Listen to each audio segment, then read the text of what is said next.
하겠습니다. 살아계신 하나님 아버지, 우리의 찬송과 우리의 기도를 받아주시니 감사드립니다. 우리 은혜 찬양대를 세워주시고 주님 한 목소리로 주님 앞에 올려드릴 때에 주님께서 기뻐 받아주신 줄을 믿습니다. 우리의 삶 또한 받아주시고 우리의 모든 고백 가운데에 주님의 역사 나타나게 하옵소서. 특별히 이 자리에 나오신 분들 가운데에 몸이 아파 마음이 힘들어 계신 분들도 많이 계십니다. 주여, 오늘도 도와주시사 말씀 가운데에 회복되게 하여 주시고 하나님의 그 치유의 역사를 경험하는 복되고 아름다운 시간 되게 하여 주옵소서. 성령님 감사합니다. 예수님의 이름으로 기도드립니다. 아멘. 할렐루야. 네, 할렐루야. 네, 사랑하는 성도님 여러분, 오늘도 주님의 성령으로 충만하시기를 바랍니다. 오늘은 성령 강림주일입니다. 성령님은요, 참으로 오묘하고 신비로우신 분이십니다. 그렇다고 해서 우리 삶 가운데 늘 신비로운 일만 나타나는 것은 아니겠죠. 성령님은 우리의 일상 가운데서도 고요히 우리들을 붙들어 주시고 말씀 가운데로 인도하여 주시는 분입니다. 오늘도 말씀을 들을 때에 성령님 역사하여 주셔서 우리의 영이 깨어나고 하나님의 그 깨달음의 역사가 있기를 진심으로 축복하며 기도합니다. 여러분들, 우리는 아침에 일어나서 이 세상의 소식들을 자주 찾아보게 됩니다. 저도 일어나자마자 하나님께 감사합니다 짧게 기도를 하고 또 휴대폰을 들어서 먼저 무엇을 볼까요? 바로 날씨를 체크를 합니다. 큰 행사가 있거나 또 주일을 앞두거나 했을 때에 날씨를 보면서 온도는 어느 정도 되었을까, 또 비는 올까, 늘 이렇게 염려하면서 먼저 이렇게 날씨를 체크하죠. 그때 우리가 날씨를 체크하면서 비가 올 것이 예보되면 무엇을 챙겨요? 우산을 챙기게 됩니다. 그리고 비가 오지 않는다고 할 때는 우리가 또 맑을 것을 또 예상하여서 선크림을 또 많이 바르고 나와야 되겠죠. 올여름 특별히 덥다라는 예보가 있습니다. 5월 21일 날 아침 기온이 가장 이 기상 관측 이래에 가장 높았다고 해요. 여러분들 그 더위를 느끼셨어요? 그래서 아마 창문도 열고 주무시고 했을 텐데, 이 무더위가 걱정인 것이 6월, 7월, 8월에는 더 더울 것이 예견되기 때문이에요. 이처럼 우리들은 이 하루 앞을 늘 예견하면서 그리고 예측하면서 준비하면서 살아가는 것이 우리들의 인생입니다. 그런데 오늘 말씀에처럼 이 여러 가지 천지를 분간은 하지만 이 시대의 징조를 분간하지 못하는 우리들의 삶에 대해서 예수님은 노크하고 계신다라는 것이에요. 즉, 우리들의 삶이 예수 그리스도의 그 말씀 가운데에 다시금 해석되어지고 이 시대를 바라볼 수 있는 눈이 필요한데에 그 눈이 정말로 우리들에게 있느냐라는 그 질문을 오늘 이 예배 가운데에 던져드리고 싶습니다. 따라서 오늘 예수님은 이렇게 물으셨어요. 오늘 56절 말씀이었는데요. 외식하는 자여, 너희가 천지의 기상은 분간할 줄 알면서 어찌 이 시대는 분간하지 못하느냐라고 예수님께서 말씀하셨습니다. 이 말씀이 누구에게 했느냐? 오늘 누가복음 12장에는 나오지 않지만 이 마태복음, 이 평행본문처럼 보이는 이 16장 1절에 보면 바리새인들과 서기관들을 향해서 말씀한 것으로 나옵니다. 그러니까 여기서 외식하는 자는 누구를 향한 것이에요? 바로 바리새인들을 향한 것이고 서기관들을 향한 것이었다라는 것이에요. 근데 이 외식하는 자의 원뜻을 보면 이렇습니다.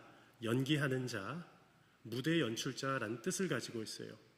물론 여기서 우리가 연기자, 여기 있어도 이제 연기 지망생이 있을 수 있고 무대 연출가가 있을 수 있겠지만 그것이 꼭 나쁜 것은 아닌데, 예수님이 비유를 들어서 말씀하실 때에 외식하는 자라는 말을 쓸 때에 그 표현을 쓰셨다라는 겁니다. 왜 그랬냐면 이 연기자는요, 아시겠지만 본인들의 라이프가 있지만 이 연기에 몰입하게 되면 완전히 다른 연기를 하게 되는 거예요. 그렇죠? 그 연기, 이 주연이나 또는 조연으로서의 자신의 맡은 역할을 연기해야만 합니다. 그런데 여기서는 이것을 예수님께서 비유로 드시면서 겉과 속이 다른 사람들이란 표현으로 외식하는 자를 쓰신 것이에요. 그런데 이 외식하는 자들의 특징은 어떠했느냐? 겉과 속이 다를 뿐만 아니라 오늘 말씀을 통해서 쭉 보면 하나님께서 역사하실 그 구원과 심판에 대해서 무지했다라는 것이요, 알지 못했다라는 것입니다. 즉 이 외식은 다른 것이 아니라 하나님의 역사에 대해서 우리가 의도적으로 눈을 감아버렸다라는 것이에요. 그래서 오늘은 이 세 가지 단어를 우리가 좀 기억하면서 설교를 끝까지 들어야 될 텐데요. 우리 함께 읽어보았으면 좋겠습니다. 함께 읽어볼까요? 분별하라, 화해하라, 그리고 지금이 기회의 시간임을 붙들라. 먼저 첫 번째는 분별이 필요하다는 것입니다. 주님은 분별하라 말씀하셨어요. 그리고 두 번째, 화해할 것을 명령하셨습니다. 그리고 세 번째, 지금이 그 분별이고 화해의 기회의 시간임을 붙들라고 말씀하셨다라는 것이에요. 그래서 첫 번째로 우리 하나님은 어떤 분이신가? 시대의 징조를 분별하라고 말씀하시는 분이라시는 것이에요. 우리 54절 55절 말씀도 다시 한번 읽어볼까요? 시작. 또 우리에게 이르시되 너희가 구름이 서쪽에서 이는 것을 보면 곧 말하기를 소나기가 오리라 하나니 과연 그러하고 남풍이 부는 것을 보면 말하기를 심히 더우리라 하나니 과연 그러하니라. 설교 서두에 말씀드린 것처럼 예수님이 살던 당시 사람들은, 유대인들은 이 자연의 징조에 밝았던 사람들입니다.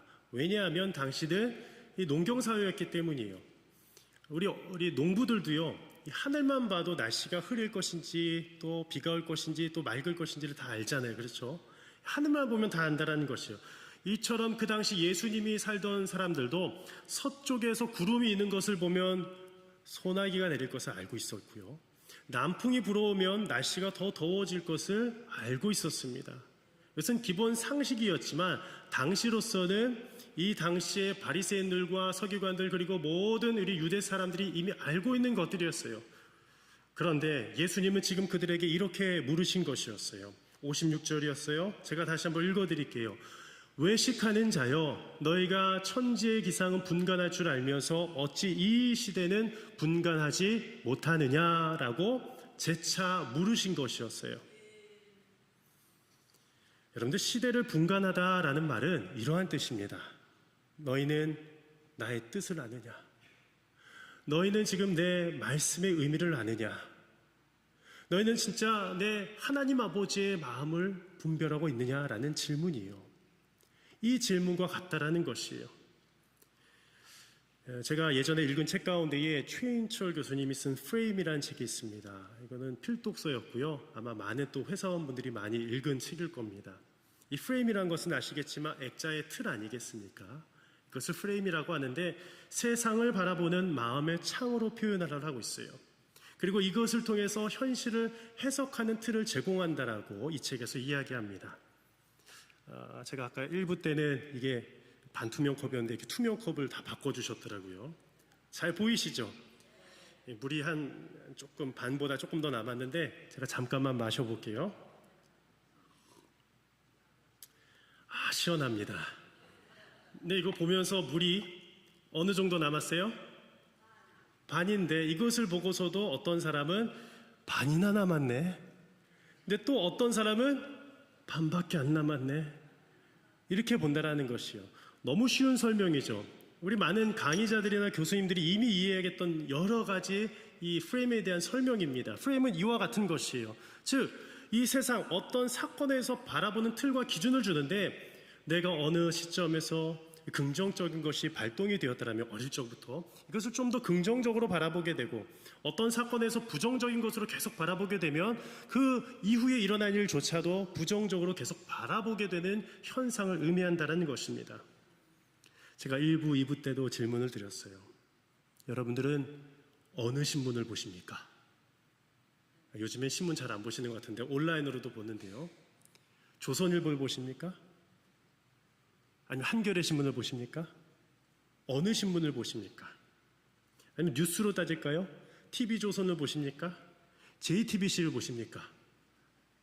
아까 막 웃으셨는데 웃음이 하나도 없네요. 긴장되는 상황입니다. 입력되는 정보가 다르다라는 것이요. 내가 이쪽의 신문을 보게 되면 이쪽으로 제가 영향을 받게 되고 당연하잖아요. 이쪽의 신문을 보면 또 이쪽에 영향을 받게 되는 것은 당연한 겁니다. 아니겠습니까? 그래서 요즘 같은 때에 제가 넥타이 매는 게 참 어려워요. 저는 파란색도 있고 빨간색도 있고 다 있는데 선거 때다 보니까 더 조심스러웠어요. 전 파란색도 잘 매고요. 빨간색도 잘 매거든요. 근데 파란색은 시원해서 여름에. 그리고 빨간색은 예수의 보혈을 늘 상징하는 것 같아서. 여러분들 오해하지 마십시오. 이제 제가 파란색을 메건 빨간색을 메건 예수님의 은혜로 살아가고 있는 자임을 꼭 기억하셨으면 좋겠습니다. 한 번은 우리 권사님께서 두 분이 막 다툼하는 걸 보셨어요. 예전 교회에서. 정치적인 견해가 다르신 거예요. 싸움이 난 거예요. 밥 먹다가 팍 내려놓으시더라고요. 그래서 제가 식사 초대받았는데 싸움판에 있으니까 제가 마음이 밥이 안 들어가기 시작했어요. 그래서 제가 나중에 싸우시라고요. 저기 조용히 가서 싸우시려면 식당에서 우리 교인인 거 다 아는데 싸우면 어떻게 하냐고. 제가 말렸습니다. 잘했죠? 한쪽 편만 들어요? 근데 그 다음 주에 놀라운 역사가 일어났습니다. 두 분이 쌩하고 지나가시더라고요. 저한테 인사를 전혀 안 하셔서 두 분 다 쌩하고 가셨어요. 다 제 편 안 들어줬다는 거예요. 제가 그때 알았어요. 목회의 길이 가장 어렵구나. 저는요, 예수 그리스도 안에서 좌와 우와 좌가 하나 되기를 위해서 늘 기도하는 사람입니다. 물론 이 자리에서도 이것에 동의하지 못하는 분들이 계실 수도 있어요. 왜 목사님은 왜 우리를 지지하네? 왜 누구를 지지하네? 그런데 분명한 것은 그러하게 되다 보면 반절은 떠나가 버려요. 우리 이곳 자체는 우도 있고 좌도 있고 중도도 있고 모든 이가 올 수 있는 곳이 우리 꿈의 숲교회 아니겠습니까? 하나님께서 사랑하신 자들이 이곳에 와서 함께 예배드리는 곳이 은혜의 장소 우리 꿈의 숲교회가 되기를 소망합니다. 그래서 여러분들 말씀을 보아야 돼요. 우리 함께 고백해 볼까요? 시작. 여러분들 어르신들 가운데 아침만 되면 부지런히 신문 읽으십니다. 대단하세요. 평생을 50년, 60년, 70년을 계속 신문을 보십니다. 대단하세요. 그런데 그 신문을 펼치기 전에 무엇을 보아야 되느냐? 무엇을 봐야 될까요? 말씀을 어딜 통해서요? 요즘에 성경도 있지만 큐티 책을 딱 펴시면 됩니다. 근데 제가 요즘에 큐티를 다시 강조해야 되겠더라고요. 판매량이 좀 줄었어요. 아마 사시다가 안 사시는 것 같아요. 근데 제가 솔직하게 우리 어르신들 가운데에 좀 안타까운 얘기도 들었습니다. 한 번 권사님이 오셨어요. 저한테 말씀하시는데 목사님 제가 큰 글자를 샀어요. 안 보여서. 근데 이제 큰 글자도 안 보여요 이러시더라고요. 그래서 제가 그러면 권사님 안 사도 되니까 같이 와서 말씀 새벽 들어요 했는데 늘 새벽 오시거든요. 근데 이제 잘 들리지도 않아요 이러시더라고요. 권사님이 말씀하셔서 제가 치매기가 조금 왔대요. 솔직하게. 치매가 있으시니까 더 안 보이기도 하시고 저 안 들리시기도 하고 힘드신 거예요. 그래서 제가 말씀드렸어요. 권사님 그럼 이거 하나만 기억하세요. 예수님이 나를 사랑하십니다. 그 기도만 하라고 제가 말씀드렸어요. 예수님께 감사합니다. 그 감사의 기도를 드리라고 말씀드렸어요. 아주 단순하지만 신앙생활은 단순합니다. 우리가 한 해 한 해 갈수록 우리가 천국이 가까울수록 우리의 삶은 더 단순해져야 되는데 그것은 무엇을 통해서 우리가 신앙의 공교한 이 신앙의 아주 이 단순함을 이룰 수 있느냐? 바로 말씀을 통해서 이루어질 수 있음을 꼭 기억하시기를 바랍니다. 그렇다고 우리가 또 뉴스와 신문을 보지 말라는 건 아니잖아요. 그래서 어떻게 해야 될까요? 저는 4종류의 신문을 봅니다. 다 봐요. 다 보려고 해요. 왜냐하면 여기, 저기, 요기, 조기. 그러면 신문 되게 재밌습니다, 여러분. 다 다른 얘기하는 것 같은데요. 딱 하다 보면요. 여기서 우리가 하나 될 접점이 보이기 시작해요. 이게 그리스도인의 능력이라는 것이에요. 여러분, 우리 그리스도인에게 능력은 무엇이냐? 하나님의 눈으로, 하나님의 말씀으로 이 시대를 바라볼 수 있는 능력을 우리들에게 주셨다라는 것이에요.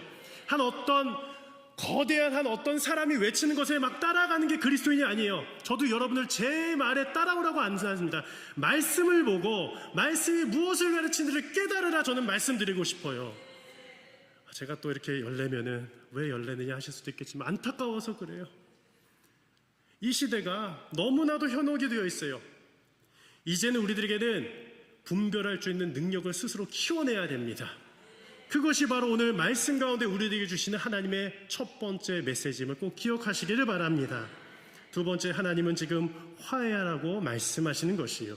우리 58절 함께 읽어볼까요? 시작. 내가 너를 고발하는 자와 함께 법관에게 갈 때에 길에서 화해하기를 힘쓰라. 말씀 계속 띄워주시면 내가 너를 고발하는 자와 함께 누구에게 갈 때에?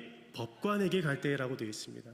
이것은 비유적인 표현이 주셨어요. 이 고발하는 자는 우리 어떤 주의 성경에서는 49절에 연결해서 예수 그리스도로 이렇게 의미한다라고 하는데, 저는 좀 더 이것을 예수님이 아니라 오히려 우리를 고발하는 어떤 작용하는 힘, 우리 성경을 쭉 보면 이 구약에서는 율법이라고 말하는데요, 그 율법이 우리들을 계속 죄책을 갖게 하고 우리를 죄악 가운데 머물게 한다라고 생각이 듭니다. 그런데 이것이 법관에게로 가게 하는 거예요. 즉 하나님께로 나아갈 때에 이 고발하는 자가 늘 곁에 붙어 있는 거예요. 그런데 그때 누구를 만나야 되겠습니까? 우리를 온전히 자유케 하시는 예수님을 만나야 되는 것이에요. 그런데 예수님께서 이렇게 말씀하셨어요.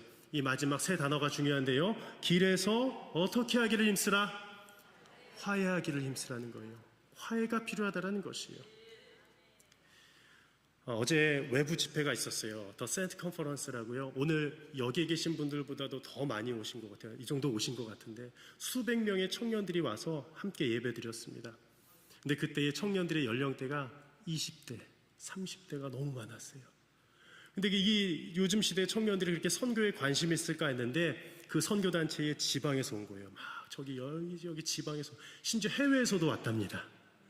해외에서 선교사님들도요, 일본에서 또 여러 가지 아프리카, 우간다, 케냐에서 여러 선교사님들이 와서 말씀을 전해주시고 너무 은혜와 도전의 시간이 되었습니다. 마지막 시간에 다 무릎 꿇고 기도한 거예요. 저도 이제 무릎을 꿇고 있으면 저 2층에서 예배를 드렸는데 너무 그 청년 때의 열정이 막 생각이 났어요. 근데 이게 늦게 끝났잖아요. 그때부터 문제가 생겼어요. 철수를 해야 되는데 철수가 되니까 마지막 한 12시 반, 막 1시까지 이게 소리가 난 것 같아요. 아파트 커뮤니티에 민원글이 올라왔어요. 꿈의 숲교회. 제가 그 딱 보자마자 마음이, 심장이 두근거렸습니다. 제가 또 새벽, 아침을 깨워야 되기 때문에 일찍 잤는데 새벽에 본 거예요. 이게 무슨 내용일까? 딱 눌러봤는데 역시나 다를까, 이 철제 자재 나르는 소리 때문에 피해를 입었다라는 소리가 들었어요. 아마 이 영상으로도 보실 수 있는데 정말 죄송합니다. 그것을 더 전달을 했었어야 되는데 우리 그 장비팀, 우리 교회팀에 외부 업체가 왔는데 그것을 조심히 했어야 된다고 더 말씀을 드려야 되는데 그것을 전달하지 못한 거예요. 그리고 청년들은 너무 기쁘니까 막 소리가 좀 왁자지껄 소리가 났겠죠. 그것도 좀 더 우리가 그냥 실내에서 좀 더 했으면 좋았을 텐데 사전에 그런 얘기를 제가 전달을 못했어요. 그래서 고민이 들었어요. 여기다 답글을 달아야 되나 말아야 되나, 달아야 되나 말아야 되나. 제가 달았을까요, 안 달았을까요? 제가 그렇게 용기가 있었을까요?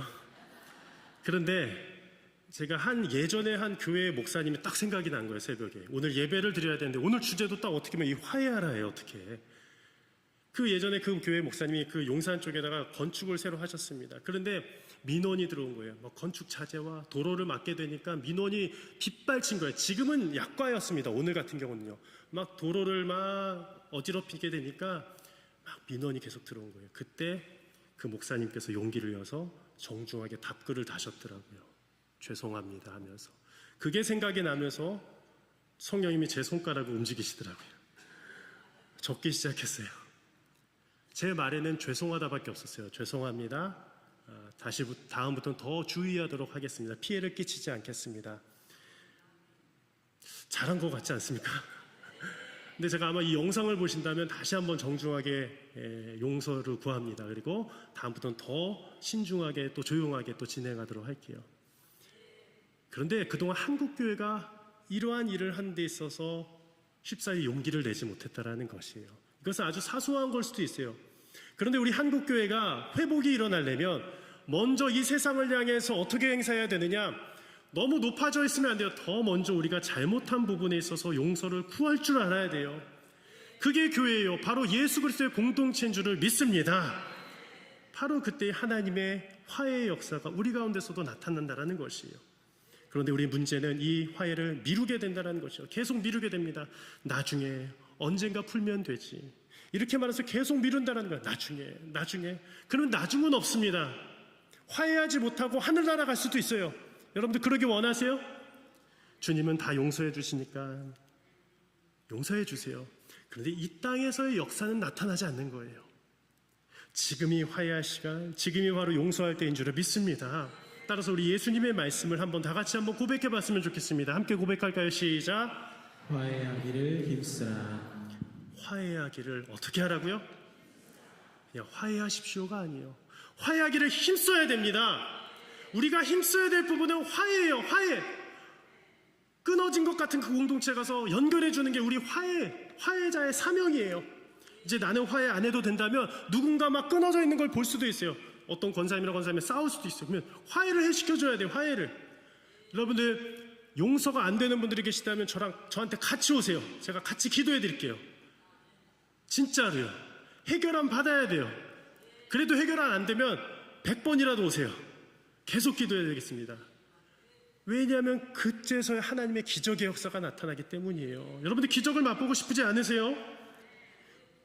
따라서 하나님과의 화해 없이는 제가 같이 따라 읽지는 않으라는데 이 땅에 진전한 평화가 없습니다. 우리 함께 읽어볼까요? 시작. 하나님과 화해한 존재는 서로 화해하면서 살아가는 자들입니다. 여러분들 우리 회사 나가서 막 싸울 수 있어요. 진짜 과장 부장 때문에 미쳐 죽는 분들이 계실 수 있습니다. 내가 먼저 마음 내려놔야 돼요. 그게 하나님 마음일 수도 있어요. 그 사람이 부당하게 언어로 폭력을 쓰고 또 부당하게 할지라도 그 사람을 품어줄 수 있는 것은 예수 그리스도의 마음밖에 없어요. 분명 그 사람도 처벌을 받아야 될 수도 있습니다. 세금을 탈취하고 잘못한 짓들이 있으면 분명히 처벌을 받아야 되겠죠. 하지만 내 마음에서부터는요, 먼저 용서와 화해의 마음이 있어야 돼요. 그때 그 사람도 구제받을 수 있는 거예요. 팀 켈러 목사님의 책 용서를 배우다라는 책을 보면 네이먼즈 투투라는 이 남아프리카 공화국의 성공의 대주교의 이야기를 담고 있습니다.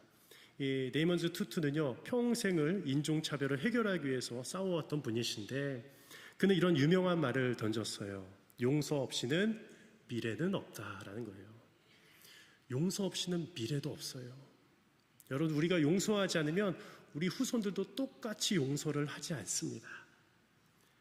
그는 이 넬슨 만델라 집권 이후에 과거사 청산을 위한 이 위원회, 바로 진실화해위원회라는 위원장을 맡게 되었는데 그때 많은 이들이 이 제2차 세계대전 이후에 전범자들을 재판했던 뉘른베르크 재판 같은 방식을 요청했습니다. 하지만 그것을 거부했어요. 왜냐하면 그가 이 인종차별 정권 아래 있던 폭력 범죄로 기소된 이들 모두가 판단을 받고 재판을 받고 처형을 받아야 되는데 그들에게 용서와 사면을 베푼 거예요.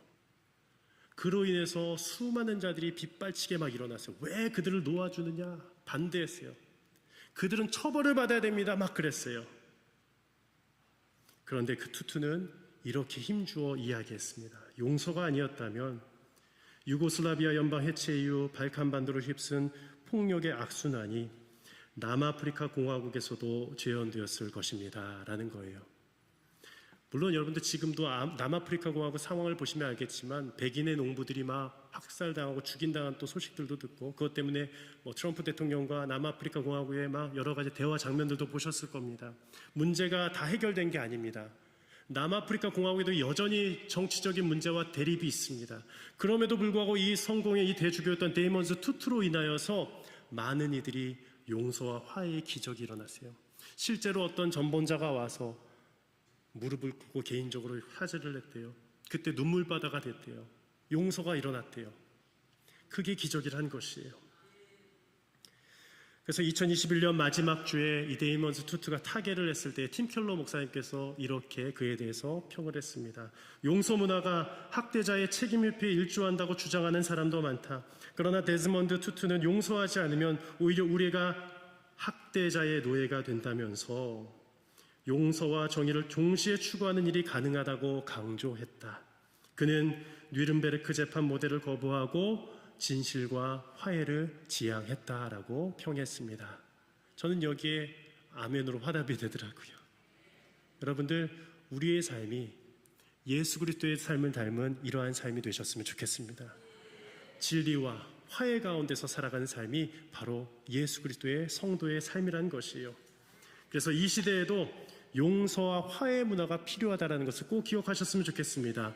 이 마지막으로 세 번째는 하나님은 심판 전에 기회를 주시는 분이라는 것이에요. 우리 58절 말씀 다시 한번 읽어보겠습니다. 시작. 내가 너를 고발하는 자와 함께 법관에게 갈 때에 길에서 화해하기를 힘쓰라. 그가 너를 재판장에게 끌어가고 재판장이 너를 옥졸에게 넘겨주어 옥졸이 옥에 가둘까 염려하라. 오늘 이 말씀 가운데서 다시 한번 띄워주시면 내가 너를 고발하는 자와 함께 이 법관에 갈 때에 어디서 화해하라고 되어 있었습니까? 길이라는 단어가 나왔어요. 화해하기를 힘쓰라라는 것은 바로 지금 당장 시간을 의미했다면 이 길에서는 장소적인 측면을 강조하고 있는 것이에요. 바로 길은 어디입니까? 헬라 호도스, 우리가 밟는 모든 땅인 거예요. 우리가 출퇴근할 때도 그 길을 밟아서 나아가게 되고 우리가 교회를 올 때도 그 길을 밟아서 이곳 가운데 오셨습니다. 그리고 여러분들이 댁으로 돌아가실 때도 그 길을 밟아서 나가실 겁니다. 그리고 심지어는 우리가 어떤 정치적인 견해 때문에 때로는 광화문에 모였을 수도 있고 때로는 시청에 모였을 수도 있고 여의도에 모였을 수도 있어요. 하지만 이제 우리의 사고를 다시 한번 주님께로 맞춰야 돼요. 예수님께로 맞춰야 돼요. 그게 치우치면 우리들은 안 돼요. 예수님께로 나가요. 그것이 바로 길에서의 화해하기를 힘쓰라는 말의 메시지예요. 따라서 이 메시지를 마지막으로 전달해 드리고 싶어요. 지금 이 길에서 돌이키시기를 바랍니다. 우리가 너무 극으로 치우쳤다면 돌이키십시오.